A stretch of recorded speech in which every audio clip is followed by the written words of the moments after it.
যে একটা নিউজ হয়েছিল এই লোকের সচিব লোকে রাতের আধারে এত বস্তা চাউল, এইগুলো বিষয়টা কতটুকু সত্য এই বিষয়ে আপনি বলেন।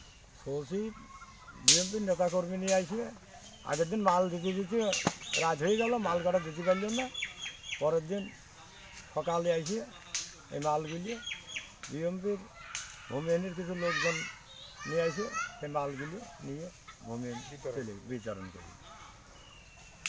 এটা কখন মালটা নিয়ে যায়, পরের দিন কখন এসে মালটা নিয়ে যায়? পরের দিন ওই 7টা 8টার দিক এরকম মানুষ মিথ্যা কথা।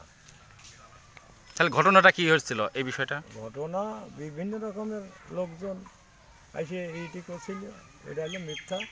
হ্যাঁ, আর আমরা অমিলোক অশিক্ষিত মানুষ, বুঝি সুঝি কম, যে কায়দা করে তারা এইসব একটা মিথ্যা পোষায় বাড়িয়ে।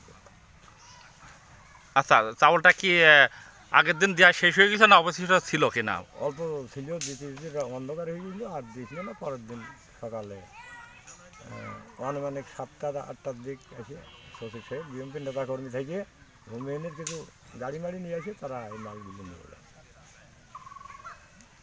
আপনি বলছেন ভূমিহীনের যে লোকজন এসে নিয়ে গেল, আসলে ওরা কি ভূমিহীন কিনা আপনি চেনেন কিনা? কারণ আপনি তো ওই ইউনিয়ন পরিষদে, আপনি ওই ইউনিয়ন পরিষদে গ্রাম্য পুলিশের দায়িত্ব পালন করছিলেন, চেনেন কিনা? হ্যাঁ, গাড়িওয়ালার আমি চিনি। হ্যাঁ, শুধু যারা নিয়ে গেছে গাড়িটা ছিল। আমরা যখন ডিউটি করেছি, ঘরে পাহারা করেছি, ওই জায়গায় ভূমিহীন অনেক ঘর আছে, অনেক মেয়ে ছিল, আমরা চিনি। তারাই নিয়ে গেছে মালগুলো। এই দিকে তো আর কোনো অভিযোগ তো নাই আপনি জানার মতে? আর কোনো অভিযোগ নেই।